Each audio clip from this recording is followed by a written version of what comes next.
fait, l'activité de freelance ou d'agence, elle croît en continu en France. Ouais. Quand on a créé My Open Agency, il y avait plus de 45 000 agences dans le domaine du marketing, communication et dev.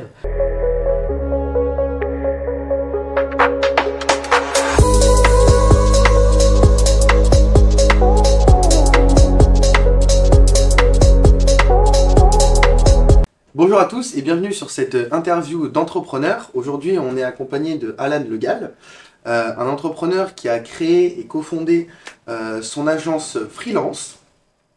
Donc il va nous expliquer un petit peu tout ça. Maintenant, vous commencez à comprendre le principe. Et surtout, restez bien jusqu'à la fin parce que du coup, j'ai une petite surprise pour vous. On va, pour le format mini formation, j'ai pris 3 cas d'une entreprise pour la gestion de projets digitaux et il va nous donner plein de conseils hyper intéressants, donc restez bien jusqu'à la fin. Donc c'est parti. Yes. Bonjour Alan Le Gall. Merci Hugo pour l'introduction. Merci d'être venu aussi jusqu'à Paris. Je sais que tu as fait pas mal de routes pour qu'on puisse faire ce format, c'est très cool. J'espère que je vais pouvoir C'est le but. t'apporter la valeur attendue et donner des bons tips pour ton réseau. Donc My Open Agency, effectivement, donc société que j'ai cofondée il y a un peu plus de 3 ans et demi avec mon meilleur ami. Donc on est plus qu'une agence de freelance, on est une entreprise de gestion de projet marketing. On fonctionne avec un réseau de partenaires. Donc en fait on recrute des agences et des freelances sur des critères de qualité. Et notre job c'est de trouver le bon profil pour les porteurs de projets marketing. Donc, Ok, ouais. voilà. Trop bien. Surtout en projet avec son meilleur ami, on va y revenir après, mais c'est génial. Ouais, c'est vrai, c'est une belle aventure. Ah, On s'est lancé et puis voilà, on a réussi à s'éclater tout au long de l'aventure. On est un peu en transition puisque mon meilleur ami est sorti de la société il y a maintenant une semaine pour une bonne raison, parce qu'en fait il est devenu papa il y a Trop maintenant bien. 3 mois, donc il avait besoin de se reconcentrer un Ouais. peu sur sa famille et puis il m'a aidé à amener l'entreprise jusqu'où on est aujourd'hui et à passer la main du coup à nos associés. Ok. Du coup, on va commencer par la première partie qui est 10 questions pour tous les mêmes invités, enfin qui sont les mêmes pour tous les invités, pardon. Ok. Donc la première question, du coup, c'est où sommes-nous? Parce qu'on est dans un lieu quand même assez atypique Ouais. et magique. Moi, je suis comme un enfant. Aujourd'hui, on est à Marne-la-Vallée, à Céris plus précisément, dans les nouveaux locaux d'Athena Global Service, du coup, qui est dirigé par 2 de nos associés. Donc Bruno Boni, qui est directeur marketing et en charge de la diversification d'Athena Global Service, et le président Julien Jean également, qui sont associés depuis la première année chez My Open Agency. Ok, d'accord. Prochaine question, est-ce que tu es né entrepreneur ou est-ce que tu l'es devenu au fil du temps? Alors, né entrepreneur, non. Je Mhm. suis né dans une famille bienveillante et j'avais 2 parents du coup qui étaient comptables et experts comptables, donc rien à voir de base avec l'entrepreneuriat. Ouais. J'ai 2 grands frères qui sont dans le marketing et également dans la finance. Et non, j'ai pas baigné dans un milieu entrepreneurial tout de suite. Mon père travaillait dans un groupe de logistique en transport, donc DHL, et à un moment de sa carrière, il y a eu un choix stratégique de cette société de déporter son service dans un pays étranger, en Malaisie.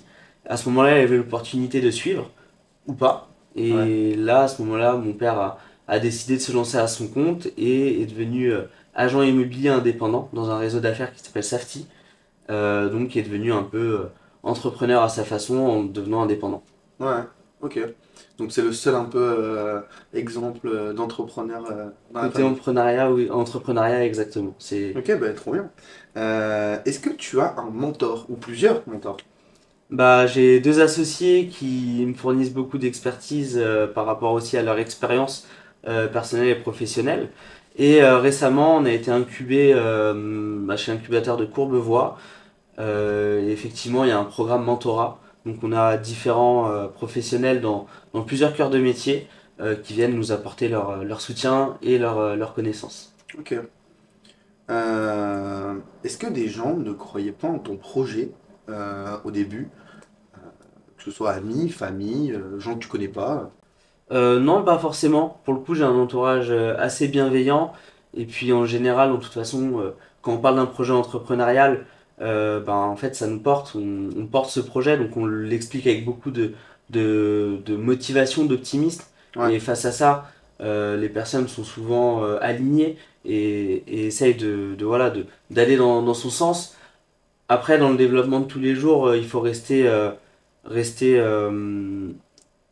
il faut rester, hein, ouais, garder la tête sur les épaules surtout, ouais, parce que effectivement, donc, des personnes t'encouragent, donnent la bonne énergie, c'est bienveillant, c'est super. Par contre, il y a beaucoup de choses aussi sur lesquelles il faut avoir du recul, mm, parce que dans un projet entrepreneurial, il y a beaucoup d'épreuves, des hauts, des bas, et bien même quand on est optimiste, il faut aussi savoir prendre du recul et identifier peut-être les faiblesses de son projet pour repartir sur une meilleure base. ouais, carrément. Prochaine question, comment tu as réussi à te diversifier donc, dans ton entreprise? Alors, se diversifier dans son entreprise, c'est une obligation en fait. Parce que quand on démarre, on n'est pas tout de suite entouré euh, on n'a pas tout de suite une équipe en fait, tout Hmm. simplement. On démarre seul, à deux, à trois peut-être. Euh, Quand on n'a pas de moyens, on ne peut pas recruter, s'entourer tout de suite des bonnes personnes. Et il faut savoir un peu être flexible. Il faut savoir s'adapter parce que il y a plusieurs rôles qu'on doit endosser en tant qu'entrepreneur. Il y a des obligations en fait d'une société, que ce soit comptable, Hmm. administrative. C'est des choses qu'on n'a pas toujours en nous, sur lesquelles il faut savoir Improviser. improviser, ouais, et s'informer. Euh, et par rapport à ça, je dirais que oui, se diversifier est une obligation dans tous les cas quand on est entrepreneur. Ouais. Et pareil, en termes de service, comment tu as réussi, on y reviendra après peut-être, mais tu as du coup plein de sortes de services, de segments de compétences, d'expertise. Comment du coup tu les as choisis et pourquoi tu t'es pas focalisé sur une compétence, une expertise, D'un point de vue personnel dans la société ou d'un point de vue d'un point de service de la vue société? business, d'un point de vue personnel peut-être. Alors, au niveau de mon rôle dans la société, en fait, on avait un profil assez similaire avec mon associé cofondateur, Ouais, Giovanni, ce qui n'est pas forcément recommandé de base ouais, et à juste titre, parce qu'il faut pouvoir justement se compléter. compter, voilà, se compléter et que chacun puisse porter des projets, des batailles. Et pour le coup, nous, on avait vraiment un parcours similaire. On a fait à peu près les mêmes études, on a travaillé dans des mêmes sociétés, au même poste. Donc, on était vraiment similaires dans le parcours, mais dans nos appétences, dans nos manières de réfléchir, Giovanni était beaucoup plus Hmm. créatif, pardon, et moi j'étais un peu plus structurel. Donc, on s'est orienté aussi par rapport à nos facilités. Ok, ouais. Typiquement, voilà, on a réussi à se compléter. Et ce qui est hyper important, c'est de ne pas tout faire ensemble parce que il faut pouvoir aussi avancer en même temps et à traiter vraiment des sujets de A à Z en équipe comme ça permet pas d'avancer assez vite et il faut Ouais. pouvoir faire confiance en la personne avec qui tu travailles. Hmm. C'est sûr que c'est pas facile de déléguer souvent. C'est pas évident, mais quand on a confiance en les Ouais. personnes avec qui on travaille et qu'on a envie de faire avancer le projet, il faut savoir aussi prendre un peu de recul et dire c'est vrai que c'est mon projet, c'est notre projet, j'aimerais mettre ma patte un peu dans tous les aspects de la société. C'est possible, mais il faut le faire avec beaucoup de recul. Ouais. Faut laisser les personnes prendre à bras le corps des parties de la société et être là pour valider les steps importantes pour que toujours il y ait un alignement dans la vision des associés, des cofondateurs, mais il faut aussi pouvoir lâcher du lest et comprendre que tous les sujets ne sont pas partagés et que il y a des sujets primordiaux Hmm. dans la société sur lesquels effectivement il y a un alignement et d'autres sur lesquels il faut savoir lâcher du lest. Ouais, carrément. Quelle est la décision la plus difficile de ta vie, soit côté perso, soit côté pro? Ça, je laisse Ouais, choisir. c'est une bonne question. La décision la plus difficile de ma vie pour moi, d'un point de vue entrepreneurial, a été euh, le côté choisir des associés. Ok. partager le capital Ouais. d'une société que tu as montée. Euh, C'était difficile et positif. C'était difficile parce que effectivement tu donnes une partie de ton projet. Voilà, faut avoir du détachement par rapport à ça, mais c'est surtout choisir un associé, c'est clé parce que il va t'accompagner au quotidien et ça peut être un facteur de succès comme une cause d'échec. Ouais.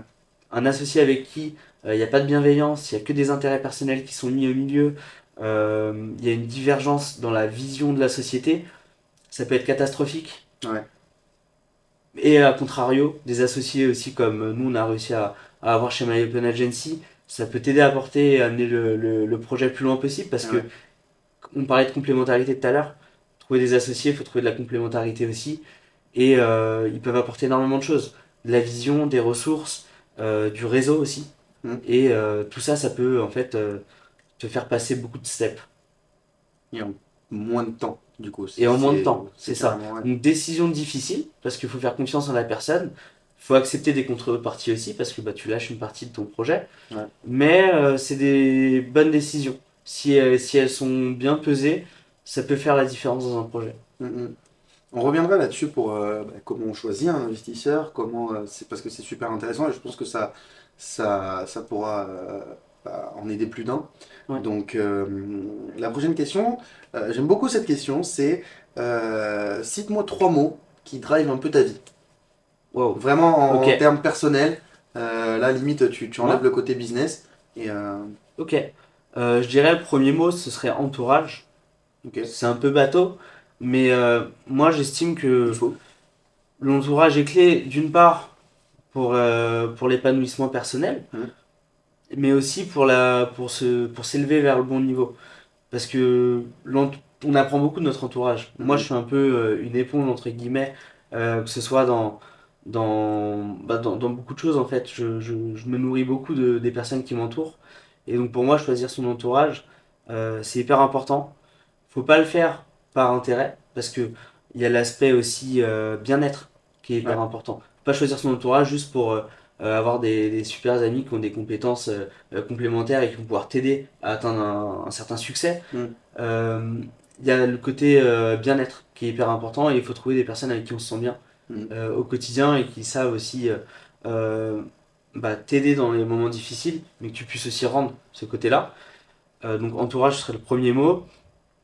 Euh, le deuxième mot, ce serait peut-être objectif, parce que il y a plein de routes possibles. il en faut. On peut avancer, donner plein d'efforts dans plein de directions, Mm, mais sans objectif, on risque de s'éparpiller et au final de pas atteindre ses rêves. Donc du ouais, coup, définir ses objectifs, c'est hyper important aussi.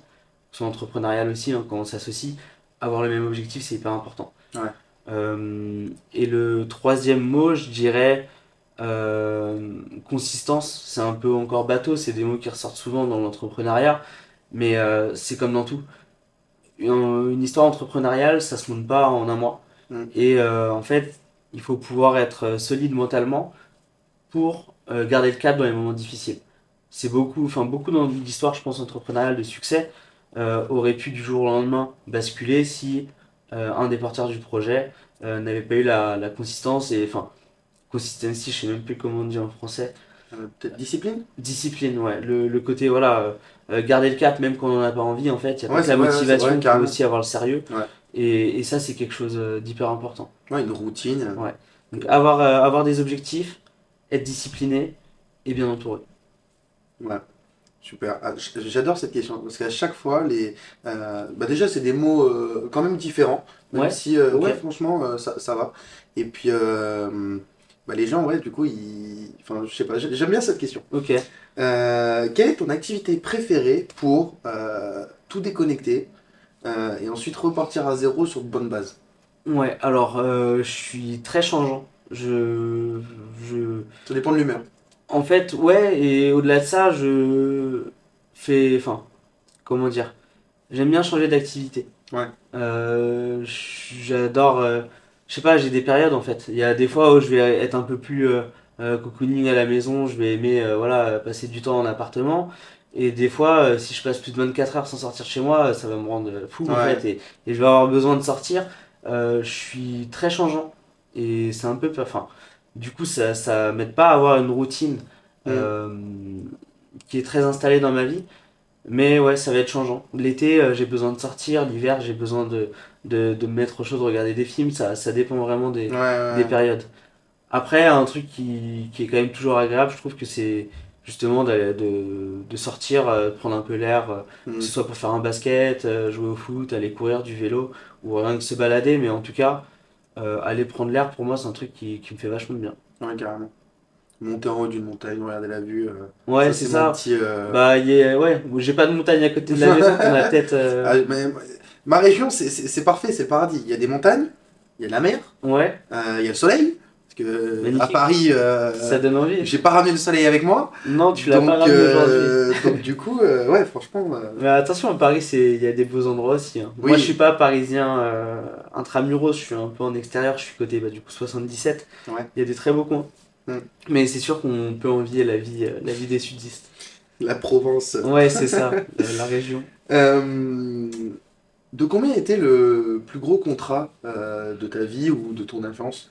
Le plus gros devis qu'on ait signé, c'était une application mobile Ok. sur un concept un peu de Deliveroo, mais Mhm. sur d'autres types de services en fait, d'avoir des systèmes de livreurs dans tout type de magasin pour pouvoir Ouais, du coup apporter ce service de livraison express, mais sur tout type de service. ok, Et donc du coup, c'était un projet qui était à 70 000 euros.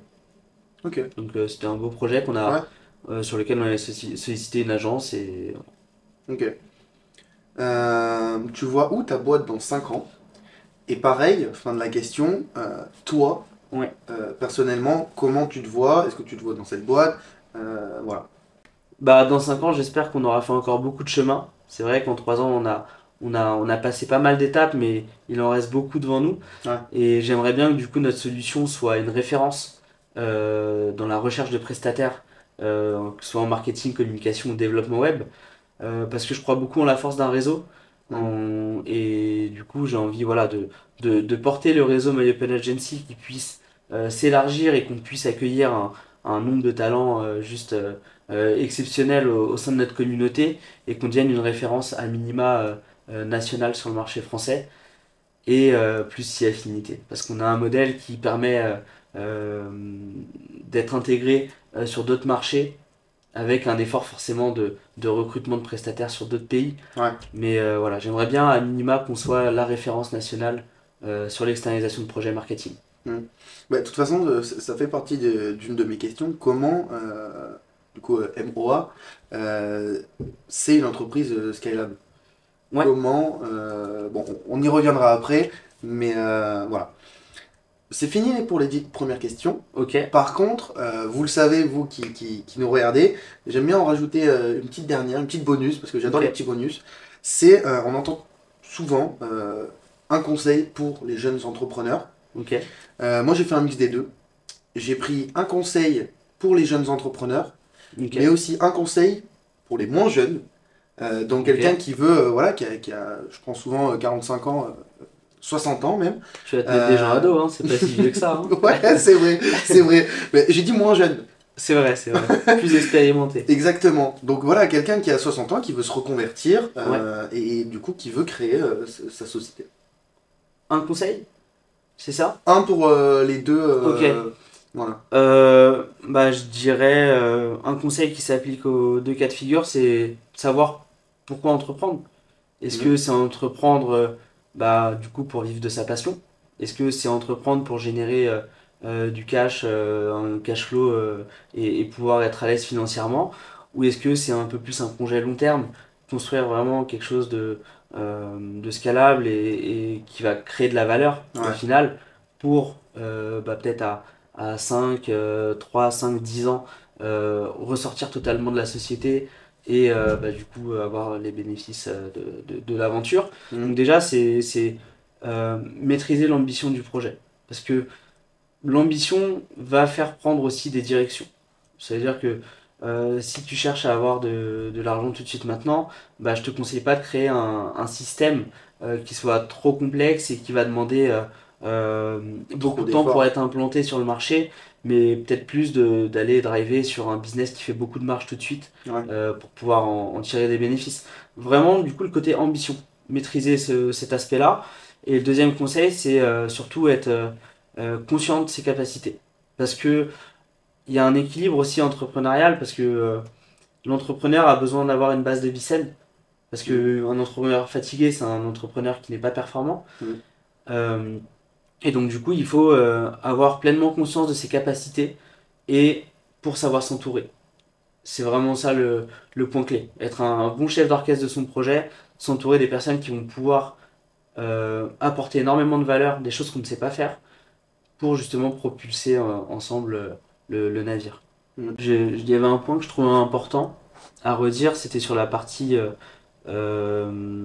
connaître ses compétences et savoir bien s'entourer.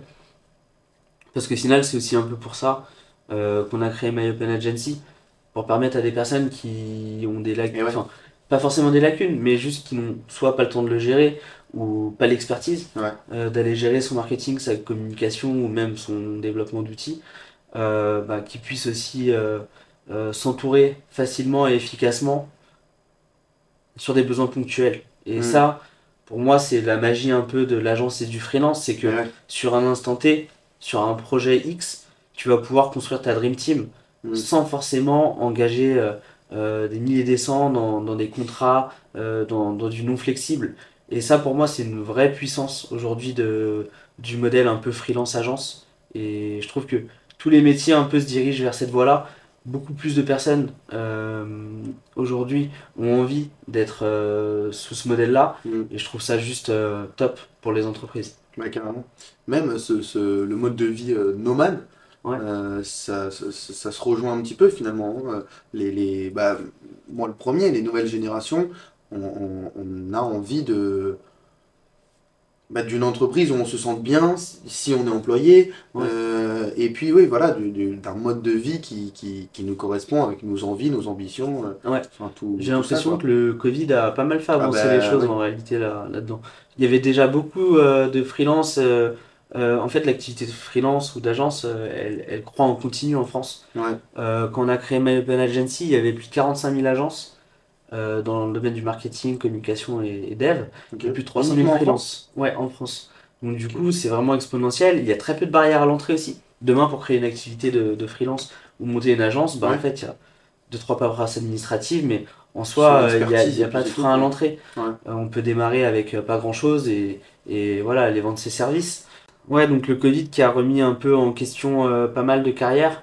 Et du coup, même d'un point de vue géographique, beaucoup de personnes vivant à Paris ont recherché un peu le côté un peu plus nature. Il y a eu pas mal de remises en question à ce niveau-là et je pense que ça a fait avancer encore plus ce côté indépendant, entrepreneur, freelance, qui était déjà en croissance, en tout cas sur le marché français. Ouais, carrément.